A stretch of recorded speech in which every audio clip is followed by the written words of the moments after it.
What's up, everybody, and thanks for tuning in to another episode of Between the Cons. My name is Kris, and with me today, Kris Too. Kris Too. Too good to be anywhere else but here. You made that up on the fly. Yes, I did. I'm sure our listeners will feel just as comfortable as I did. Which is about zero. I honestly didn't even know we were starting. We were sitting here in silence, and suddenly we began. So I was like, all right. That's how I like to do it. Just silently, like a ninja, like a podcast ninja. Shing. That's the sound it makes. Shing. Yep. Like Fruit Ninja. Yes. Anyways, we've got a pineapple episode for you today. We're going to be hitting the headlines here in just a second. But before we do, big shout outs to everybody that's hit us up on the internet. Everybody that's left a review on the iTunes store. You guys know how that works. Do it. I mean, just do those things. We're on Facebook, Twitter, Instagram, Snapchat, some other things. All sorts of places you can find our episodes as well. But pineapple things, headlines. We're going to be talking about the latest nerdy news, giving you guys the latest nerdy news, as well as providing our takes on the latest nerdy news. So there's that. Yeah, that's pretty much all I've got. So let's get into it. We're gonna have a pineapple situation. What should I do? Pineapple.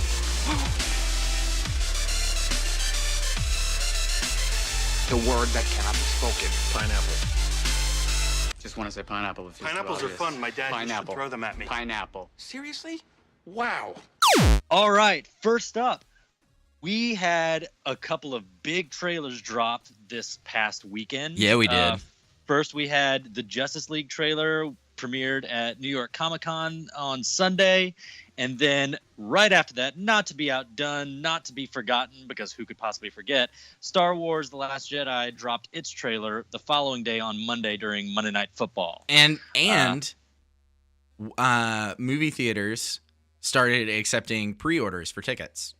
Yes, so get your tickets to Last Jedi. Yeah. We've already got ours. The trivia company I work for, Geeks Who Drink, we have a Facebook message, like a Facebook wall, not wall, but group. That's the word. We have a Facebook group. So all the guys and gals that host trivia are in there, and we just communicate about things going on, anything interesting that happens during trivia, etc. One guy posted yesterday afternoon at like maybe 1. It was like, hey, everybody, just a reminder, Star Wars trailer, the final Star Wars trailer comes out today. It will probably be during quiz. So they're also taking pre-orders. So make sure you keep an eye on the time when the trailer drops. You might want to pause the round because people actually like playing the quiz aren't supposed to have their phones out. Mm-hmm. It was like, give everybody a few minutes to order their tickets and all that kind of stuff. And I was like, man, this dude is awesome. He gets it. Yeah. But that's how people are. But yeah, the trailers were amazing. I have feelings towards both of those trailers. Some I do too. Mostly good, some bad.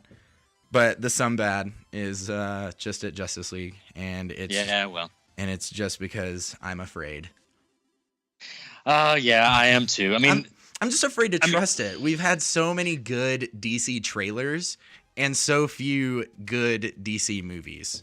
And it's also knowing that, Joss Whedon came in and did a lot of reshoots, but a lot of the stuff that was shot is clearly still there because we're seeing like some of the same set pieces and some of the same locales and things like that. And Snyder Vision.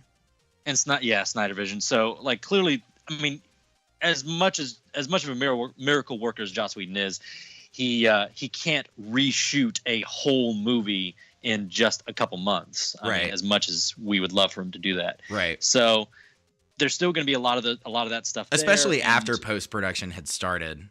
Yeah, and so just hoping that the changes that he made it good, did the work it needed to do. In the trailer, I just want to point out really quick.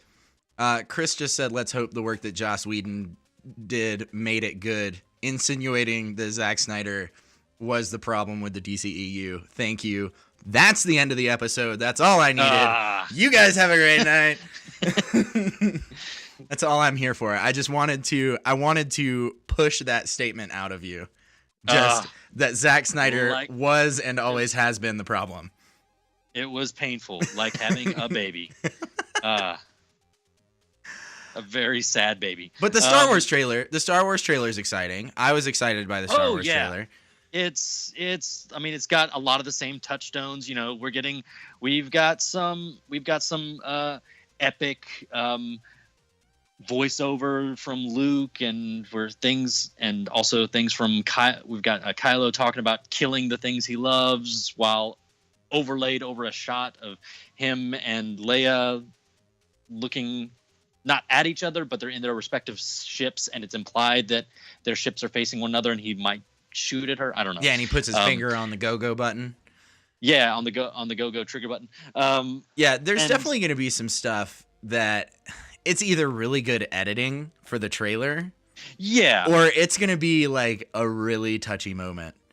At the end of the trailer where Rey says she needs someone to guide her through, and then find her place in this. And then like a similar enough looking shot of Kylo Ren like putting his hand out, like saying essentially, "I'll help you." Yeah, we're no strangers to trailers that are cleverly edited, that imply scenes or imply moments that don't actually happen in the movie. And sometimes that can be bad because you go into the movie and whatever they end up actually doing is not nearly as interesting as what they showed in the trailer. Other times it's great because good, I don't want to have to worry about that. Whatever that might be. Of course, the big thing I came out of the Star Wars trailer wondering of that Kylo Ren and Leia scene is that how they write Leia out of the series? Because as we know, they're going to blow up whatever ship she's on. Yeah. So who knows? We got plenty of other fighting scenes. Both we got to see Captain Phasma fighting, and got to see lots of space battles and Rey training. But the most interesting thing for me is seeing Luke look straight up scared when he's talking about it's implied he's talking about Rey's power. Right.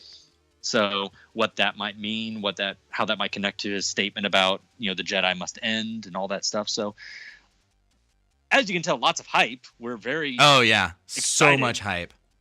Yeah. So, here's hoping that the Star Wars movies continue to deliver, and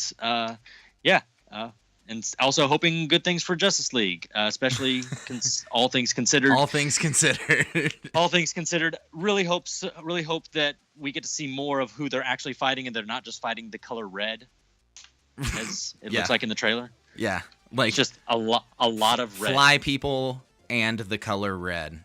Yeah, I mean, clearly, I know that the flying guys are parademons, and I get it, but let's not have a Galactus cloud situation, please. That's what we're asking. Yes, that's exactly what I'm asking. Although I don't mind if they give Aquaman even more outdated catchphrases, like "my man." My man. Like, what did you just say? I don't know. I'm okay with Aquaman being both awesome and cheesy at the same time. Well, he does live underwater, so I guess there's that. Yeah, and as we know, television is about 30 years behind underwater. Apparently. Pineapple. So speaking of about 30 years behind, there is a movie coming out, and that movie is called Bill and Ted Face the Music.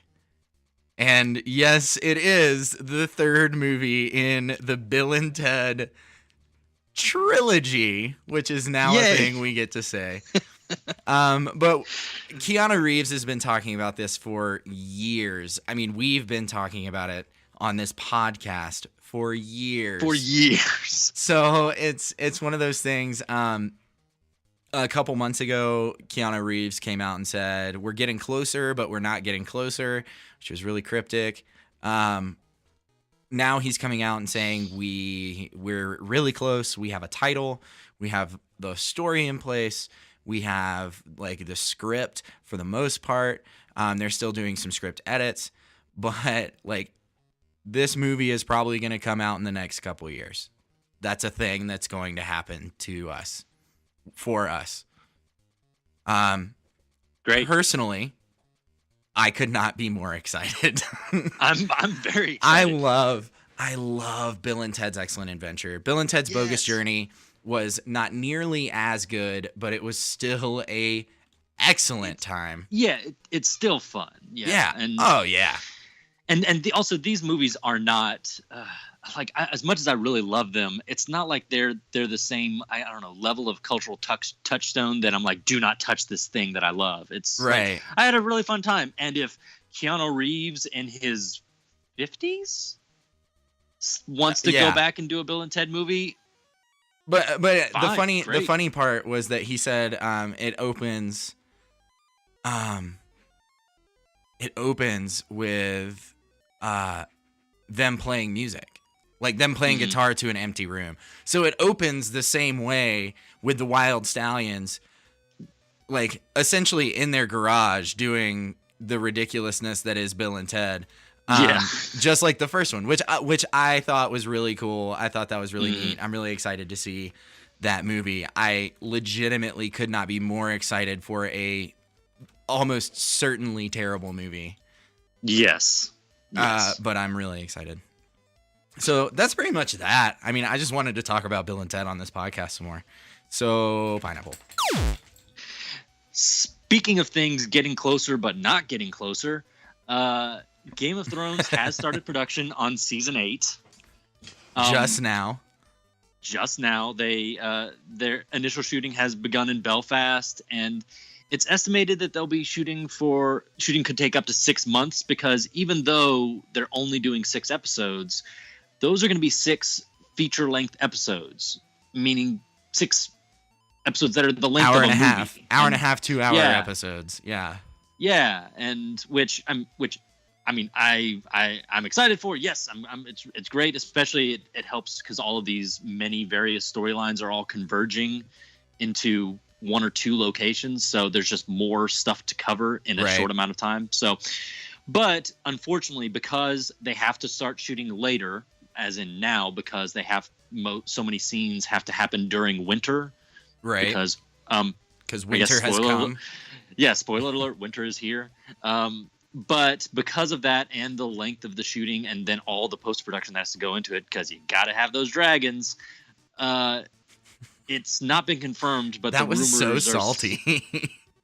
You got to have those dragons. You got to have those dragons, but you can't any dire wolves anymore, apparently. Like, where's Ghost? But unfortunately, and this has not been confirmed, but it's believed that this could end up pushing the release date of season 8 to 2019. Ouch. Which, yeah, I mean, it's not. I'm not happy to hear that, but at the same time, I've enjoyed this. My wife and I both enjoyed this series so much that, however long it takes them to get to do it right and if they can have a nice strong ending to this series, I'll wait a few extra months for that. That's how long it took. Like, that's how long it takes for a blockbuster hit to get a movie sequel.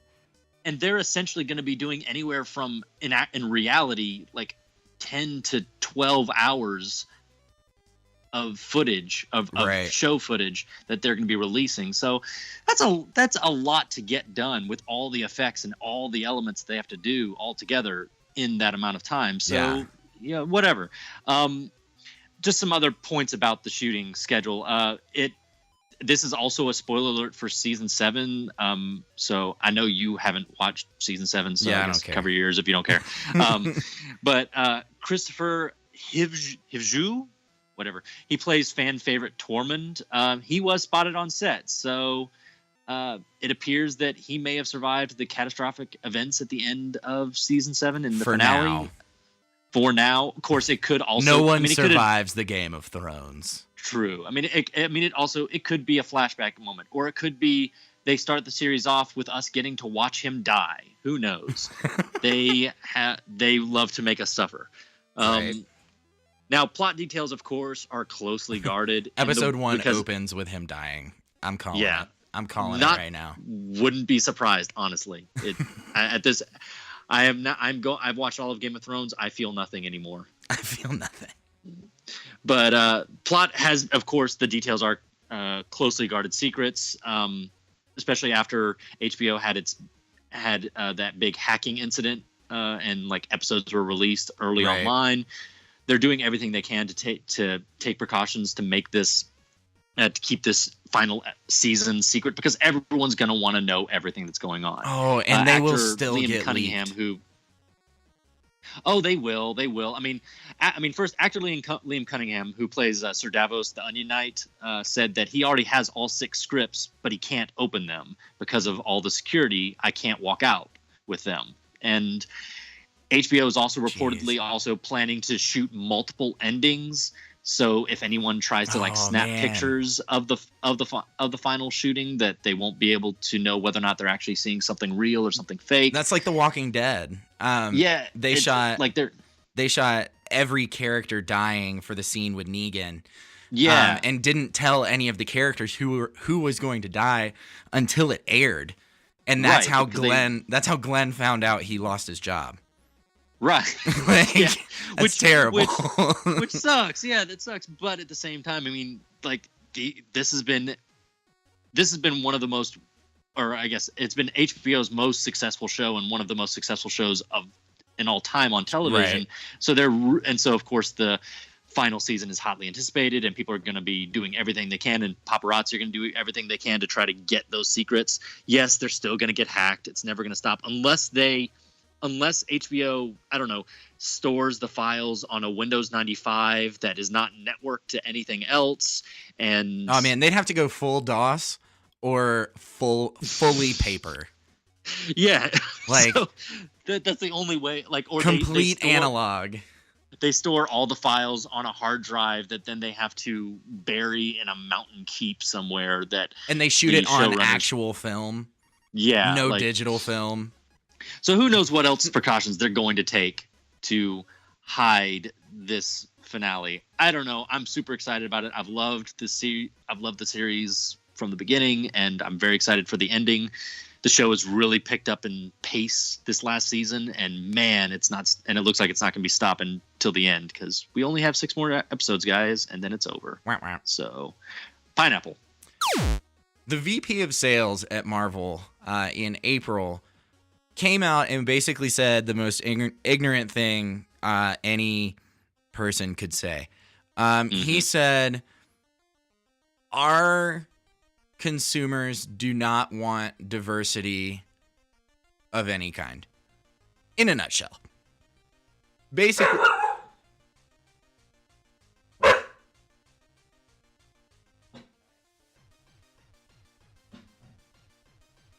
Basically, what he said was, when we released all these new stories, all these new comic books, our consumers did not buy them.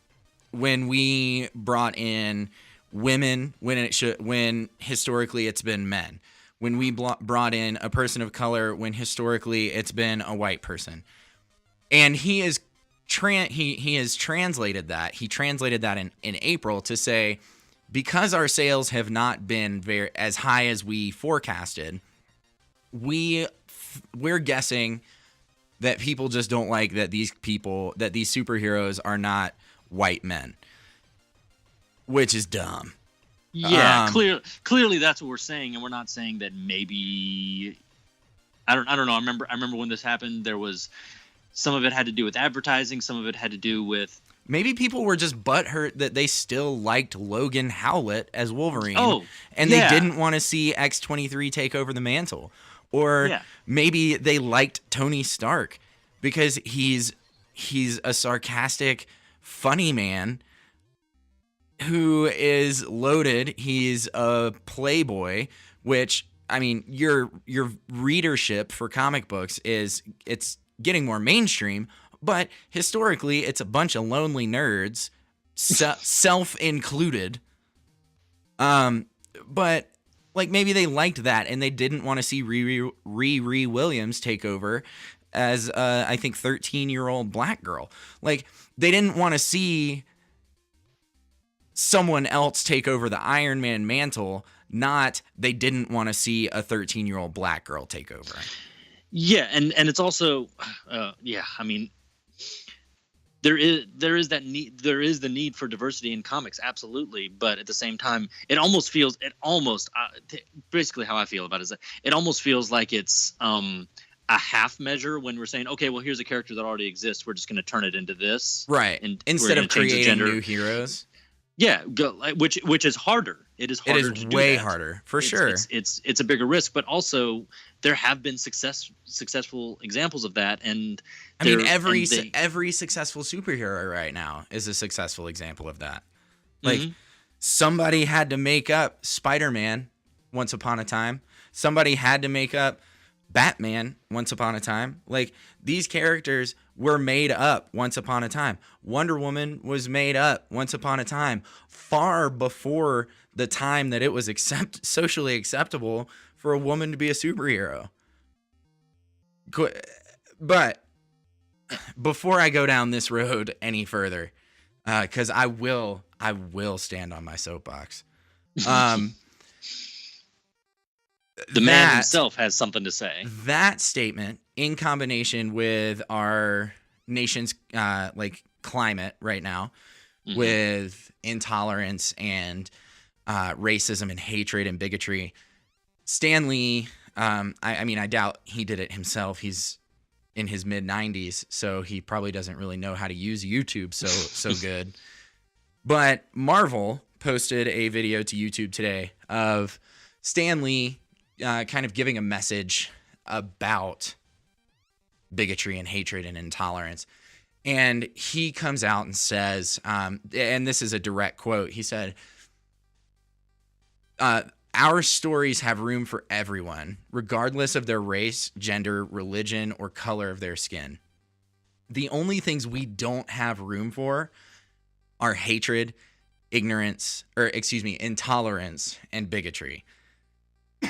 Which I thought was huge. I mean, yeah. You look at the NFL right now. The NFL is going through all of this stuff. Mike Pence literally went to a football game this weekend to walk out during the national anthem because protesting other players' protests. Right, because he is a 13-year-old child, like who didn't get to go to Chuck E. Cheese. Like that is what's wrong with Mike Pence.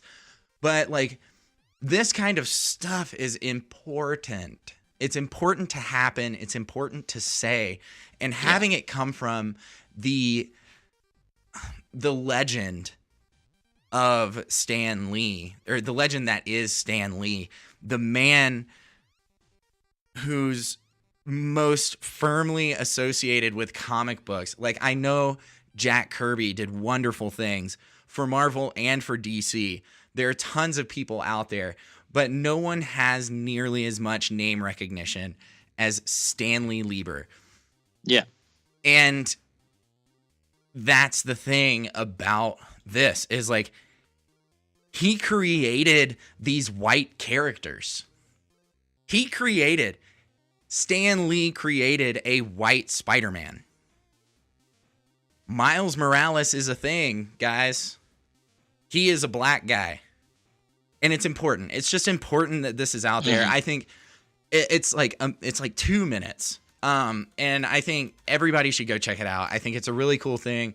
I know that a lot of people have beef with Stan Lee just because everybody feels like he's cocky and he takes credit for stuff that isn't his, which he kind of does. But I feel like if I had to guess about the man himself, I would say he did it more for the laugh than anything.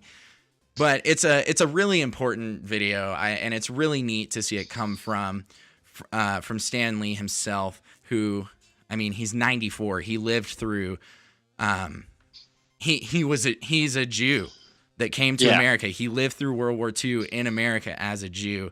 He lived through civil rights. He was creating content through civil rights, using his platform, Marvel Comics, to propagate civil rights, to be for civil rights and show why it was a good thing. That's why Black Panther came around. So I think it's really neat that would happen, especially after the bad taste that David Gabriel, the VP of sales, left in everybody's mouth at the beginning of this year. So I thought it was really neat. And I think everybody should check it out. That's pretty much all I have to say. It was cool. Pineapple. Awesome. So speaking of white guys, that's a terrible segue. Matt Ryan, who played Constantine in the short-lived series, live-action series Constantine, not Keanu Reeves, who we've already talked about, he is coming back as Constantine. Yay! Sort of. 2 different ways. We remember that back in, season 4 of Arrow, he had a single episode that he came onto Arrow, and it was great. It was cool, just because, I mean, it really sucks that the show didn't last, because Matt Ryan's performance as Constantine is spot on. It's fantastic. Perfect. Yeah. Yeah. And he was also in the Dark one, Justice League Dark. He voiced. Yeah, he did. That was his last air quotes appearance, because it was just his voice, as Constantine. And that was earlier this year, end of last year? Yeah. Something like that?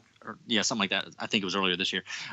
So I mean, he clearly not only did a great job with the character, but he's also a fan. He enjoys playing this character. Why wouldn't you? Well, it has now been announced, showrunner, Legends of Tomorrow showrunner Phil Klemmer has shared details about Matt Ryan's Constantine upcoming appearance in season 3. Constantine will apparently have a pretty significant role in a 2-episode arc for episodes 9 and 10 in the series. He's apparently going to come in there and going to be doing an exorcism of some kind. And Klemmer explained kind of what Constantine will have been up to. Quote, his appearance in episode 310 will involve the following: a revisiting of Arrow season 4 and the events following that season's finale episode, a confrontation with this season's big bad on Legends, the name we've only heard whispered until now, Malice, some hot sex, something that has been in short supply on the Wave Rider thus far in season 3, and Damien Dark. Because how can you do an episode about dark magic and not have Damien Dark? Fair. That's a fair argument. All agreed. All great. This is just really exciting because, Matt Ryan's performance as Constantine is great, but also the question also comes up is this in some way going to tie into the Constantine animated series that's going to be premiering on CW's mobile platform, CW Seed, which, if you didn't know, that's happening. Yeah, that is a thing. And yes, so Matt Ryan is going to be reprising his role again as the voice of Constantine in this animated series. And at New York Comic Con this past weekend, they premiered a 3-minute teaser for the series, and it shows a scene of Constantine going into this old church and confronting these demons and kind of pulling a con on the demons and basically pitting them against one another. And looks really cool. And if we can't have Matt Ryan as Constantine in a live action show, at least we're getting the animated show, which looks, it has the exact same look as the Justice League Dark. And he did a great job. Style. He did a great job in Justice League Dark. Take this sentence how you will, listeners, but for it to just be voice acting, it's exceptional. Yeah. And which is not all. A lot of actors that do that do live action, or they do acting on film, they don't always necessarily do great in voice acting, but he's phenomenal, and only makes me more excited for this animated series that's coming out. So For those of you fans that loved his performance in Constantine and hated to see him go for the various reasons why that show was canceled that we're not going to get into here, you're going to get to see him again in live action on DC's Legends of Tomorrow, as well as also you should check out his animated show, which hopefully does really well and runs forever. Fingers crossed. Fingers crossed. Pineapple. Stranger Things season 2 is coming out in a week. Which is pretty exciting. That being said, I think we lost Kris. No, I'm here. No, we didn't lose Kris. Okay, I had a weird Skype sound. I am here. I'm here for this. I don't know if he logged out or if he passed out or something. I'm just so excited, guys, about Stranger Things season 2. But with Stranger Things season 2 coming out next week, we officially have the episode titles. And the episode titles are a little more ominous than they were last season. Last season, they all had something to do with the story. They kind of followed the story, giving away snips and bits of the story as it progressed throughout the season. This one is a lot more vague, which is kind of how I like my show title, my episode titles, because then I get to play the mind game of why did they use this? So chapter 1, because Stranger Things is in chapters, not in episodes.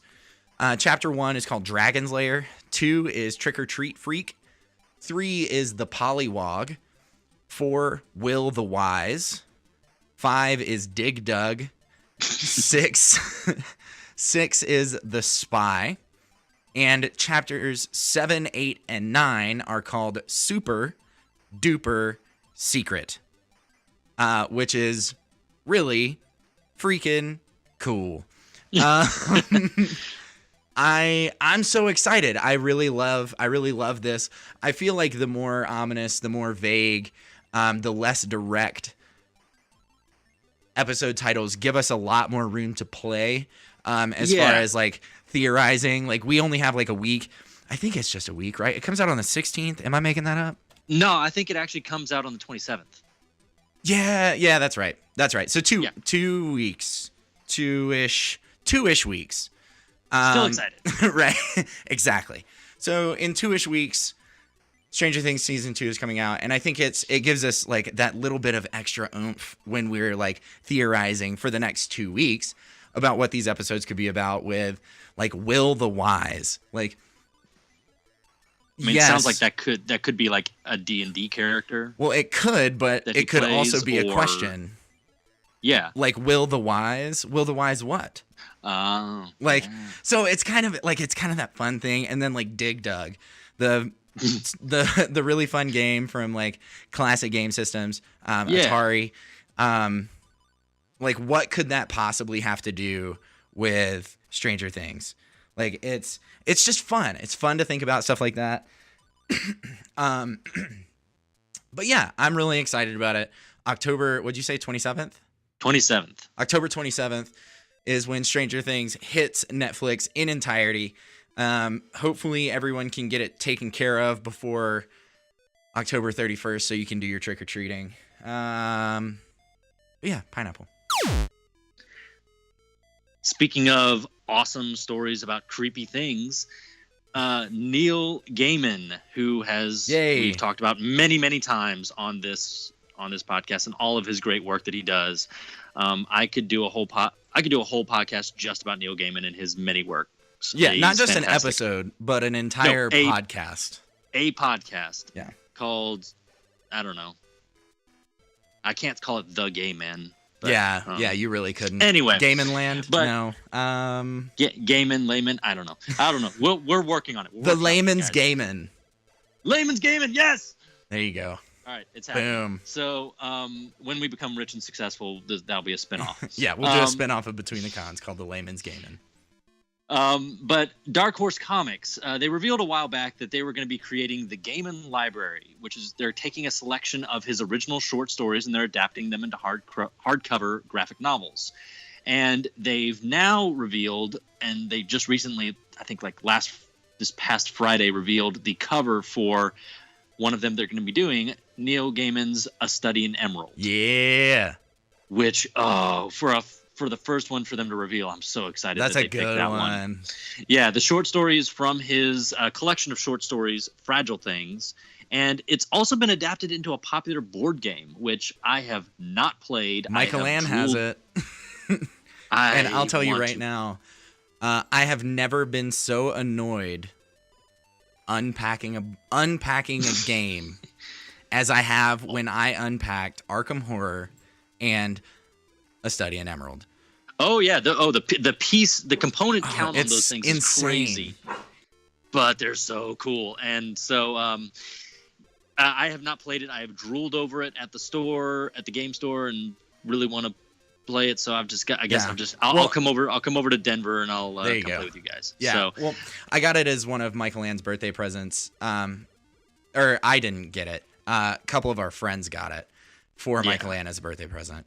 It was a part of the birthday surprise, but it's the second edition. For any huge Study in Emerald nerds out there, they know that there's a first edition and a second edition. The second edition is very condensed from the first edition. They actually pulled the first edition out of print because it was suffering in sales due to being overly complex. this happens a lot. That being said, I hear that the original first edition is leaps and bounds more enjoyable than the second edition, but it's like $1,000 anywhere you can find it. Yeah, I mean that happens a lot in board games. They will have a first edition of something, and then they go back and they fine tune it and tweak it and do all kinds of things. I mean, I have quite a few games that you have to research which edition should I try to get. And so, but we were not here to talk about the board game, even though we could. Yeah, sorry. But Dark Horse has comic book. Graphic novel. They revealed the trailer for the graphic novel, or not the trailer, the cover, the cover art for the graphic novel of A Study in Emerald, and then they also released a little bit of a statement about it, describing the book as, quote, a supernatural mystery set in the world of Sherlock Holmes and H.P. Lovecraft's Cthulhu mythos. The heart-pounding tale features the brilliant detective and his faithful partner as they attempt to solve a horrific murder of cosmic proportions. The complex investigation takes the Baker Street investigators from the slums of Whitechapel all the way to the Queen's Palace, which is, exciting. If you've read the story, it's that. But they're just going to be adapting it into this graphic novel, which is really exciting. And I'm as a lifelong fan of Neil Gaiman's works, and I love his short stories just as much as his full-length works. Yeah. I will absolutely be buying this, and I'm so excited that I get to not only look forward to this, but a whole collection of his. Oh yeah, I can't wait. Adapted stories, and it's gonna I be think great, Dark guys. Horse is the best out of anyone to take on Cthulhu. To be fair. Oh yeah. Oh, they really are. I mean, it would just have to be one of the publishers that does more of the dark material and some of the more edgy things. And I mean, you guys, if you don't know, Cthulhu's kind of scary and kind of creepy. So yep, both of those. They really wouldn't do well to try to do it in one of their main publishers. So you're right. I think Dark Horse would be great for this. I mean, I'm pretty sure some Hellboy artists are actually going to be contributing to this series of graphic novels. I would really hope. Which is, again, only appropriate. So, yeah, really, really excited about this. Neil Gaiman's comic, A Study in Emerald. Keep an eye out for it. Pineapple. More stuff about books. Stephen King was at a little book signing recently, and he was asked if he would ever be writing another Dark Tower book, bringing us a little bit more of the story of Midworld and Roland Deschain. And he commented, I might make that happen. Oh, so potentially, there might be another Dark Tower book on the horizon. We know that Dark Tower it was written over a very long time. I want to say it was decades. Something like 30 to 40 years that the books were coming out from like the early mid 80s, 70s, mid 70s, early 80s, Yeah. somewhere in there, to like I think the last one was like 2005, 2006. Yeah. So Somewhere in there, guessing. But it wouldn't be completely out of character to have another Dark Tower book come out soonish. It didn't sound like he was writing one actively, but the fact that he said I might make that happen, it made it sound like he's got some ideas. He just doesn't have them fleshed out yet. So the way writers work, he doubtlessly has some notebooks filled with lots of ideas and partially finished stories and more things, and it's exciting. Yeah, I'm really excited about it. I'm really interested in it because the Dark Tower, save Wind Through the Keyhole. Wind Through the Keyhole was impossible for me because Stephen King actually read the audiobook. I didn't physically read any of the Dark Tower books. I listened to all the audiobooks. Wind Through the Keyhole was audiobooks is where it's at. Yeah, Wind Through the Keyhole was so hard to listen to because Stephen King actually read it. And though Stephen King might be a good reader or a good writer, he's not a good reader. He's not a good reader. He's not a good narrator for an audiobook. And I listened to 2 discs, and I was so bored with listening to him talk that I couldn't do it anymore. And Stephen King, I'll buy your books. I'll buy your audiobooks. I'll listen and or read whatever you want to put out. But I will not listen to you talk for extended periods of time. Stick to what you're good at. Yeah, stick to the written word. You seem to be better there. But I thought it was a good story. Save Wind Through the Keyhole. Because I can't speak for that one. But I don't really know where else it could go with the ending that it had. Yeah, I can only imagine that maybe he could go back and write another story like from Roland's earlier life, or just like, I mean, really, I think it would have to be because the only two books he wrote out of sequence were like filler. Like Wind Through the Keyhole, I want to say is book 4.5. And then the other one, I think you're right. Yeah. The other one whose name I can never remember. It's something Wizard about in the Glass. No, it's something about the Elder. Right. No. I know. But it's book 0. Yeah. So it's like the only books he's written out of sequence were what I'm calling filler books. So I don't know where else he could go without. It's not even Elder. I did it again. I think I said that last time. It's called the Little Sisters of Illyria. Yeah. Illyria. I don't know. I mean, there's plenty that he could still tell us about, Roland's life before book 1. Oh, for sure. And before the events of book 1, and I'm very excited about that. Just for listeners, so listeners know, I've been going through the Dark Tower series, and I'm right now finishing book 7 and the Dark Tower. The Dark Tower, and I don't want it to end. So Stephen King, get on that really quickly so I can read more things. Thank you. Thanks. Bye. Pineapple. So speaking of things to look forward to, because that's all I got. All I have is what's this ahead. This past weekend, Marvel Studios held its first set of screenings for Thor Ragnarok, and the first critic reactions are good. They are very good.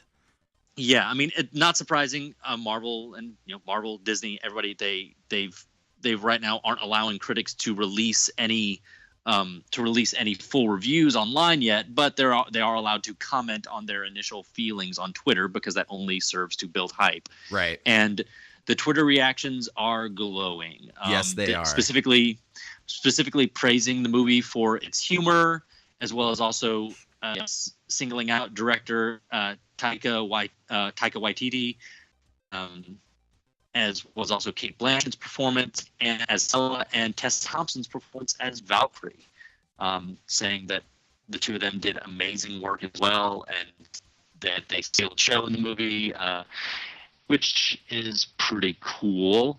And really exciting to hear because, I mean, as much as I'm definitely looking forward to Ragnarok, and the trailers look like nothing but nonstop fun. But again, as we've seen in the past, sometimes trailers, they're built to get us in the movie. Doesn't necessarily mean that the movie's going to be good. When you say sometimes, like we've seen in the past, you're referring to the DC movies, right?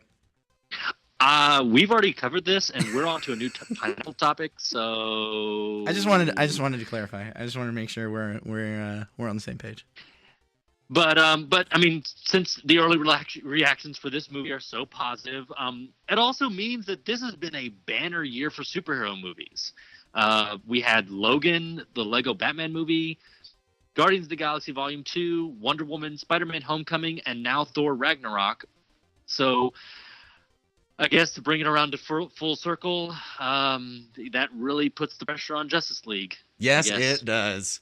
Man, I was about to say that because everything to date has been, with the exception of Guardians of the Galaxy 2 being a little bit too out there for some people, I think that this has been probably the strongest year that we've seen to date for superhero movies. Great reviews. Yeah. Lego Batman did excellent. Wonder Woman did excellent. Spider-Man Homecoming did excellent. Logan, yeah, it's in the 95th percentile on Rotten Tomatoes, and it's insane. Like, that puts so much pressure on DC and frankly the future of the DC universe for Justice League. Yeah. So good early reactions for Thor Ragnarok. We, of course, why didn't we not get invited to these early screenings, Chris? We review movies. The producer's probably terrible. Oh God. Okay. Well, we're still working on that. Hopefully, we'll be able to do that in the future. But one day, we of course will be reviewing Thor Ragnarok as well. So you guys can check back with us and hear our roundtable review after the movie comes out. So but these early reviews, if they're any indication, sounds like it's going to be awesome. Pineapple. So I'm going to do this really quick because I hate listening to podcasts with terrible audio when it just is ignored. But you sounded terrible for like half of that pineapple point. But I just let you go. Really? Because I could hear you still, so it didn't really matter. You sound perfectly fine now. It was just like a connection thing. But I could still hear you fine. I could still make you out. But I just wanted to call out for my fellow, I don't want to say audiophiles, but my fellow fans of not having bad audio ignored. I know that happened. I know it happened. I let it happen. Yeah. Get over it. You could still hear him. Part of the reality of us doing these recordings from across the country to each other. So. Exactly. But the last pineapple point, Avengers Infinity War is on the way, and we are getting more and more photos for the movie from the set, and all sorts of fun in-action stuff. There was a photo released of Hawkeye, and I personally could not be more excited about it because Hawkeye is wearing purple. He is finally wearing purple suit, not as like a tip of the hat to the fans in like a hoodie or something like that. He's wearing a purple, given it's a very dark purple, and it is nearly black, but it is in fact purple. And I could not be more pumped about it. Hawkeye, for those of you that do not know the history of Hawkeye's terribly awesome costume, he wore a purple costume for the longest time with pink mask, with a pink mask. He was purple and pink. It was the best, worst costume for such a great superhero. But he's got a pink costume for Avengers Infinity War, and that's all I wanted to talk about in this last pineapple point was just Hawkeye's wearing purple, and I'm really excited about it. You think he'll get the horned mask? Man, I hope so. I want Jeremy Renner to be in that goofy mask. But I mean, he's like Black Ops government agent, so nobody really knows who he is anyways. I'm sure if they tried to find him, they would come up empty-handed. But still, I just love that he's wearing purple. Look up the set photo. It's not nearly as big of a deal as I'm making of it, but as a fan of Hawkeye's terribly awesome costume in the comics, I am very excited about him wearing purple. But that is what we're here for, to pick apart the minutia for you guys. You're welcome. Yeah. Pineapple. And that is the end of the show. You made it all the way through. Way to go. Yeah. Achievement unlocked. Achievement unlocked. News received, I guess. But Pineapple eaten. Pineapple eaten. But if you guys like the show, subscribe. BetweenTheCons.com/subscribe will get you to like a little questionnaire kind of thing. It's not really a questionnaire. You just click the button of whatever podcast app you use, and it'll take you to us on that podcast app. Check out our website, BetweenTheCons.com. You can stream all our episodes, link to all our social media accounts. Like I said earlier, we're on Facebook, Twitter, Instagram. Follow us, like us, whatever you want to do on those sites. Talk to us. If you want to sponsor the show, Patreon, Satchel, and Amazon are the way to do it. And finally, if you like our theme music, check out Affixa at BetweenTheCons.com/bandcamp. You can download his music on there. He's really talented. Makes some dope dubstep for your ear holes. And last thing, tune in on Monday. We're going to be back after the weekend. We're going to be talking about some stuff. Talking about the creator versus the content. Yeah. You don't want to miss out. It's going to be a great episode. So tune in, and we'll talk to you on Monday. See ya.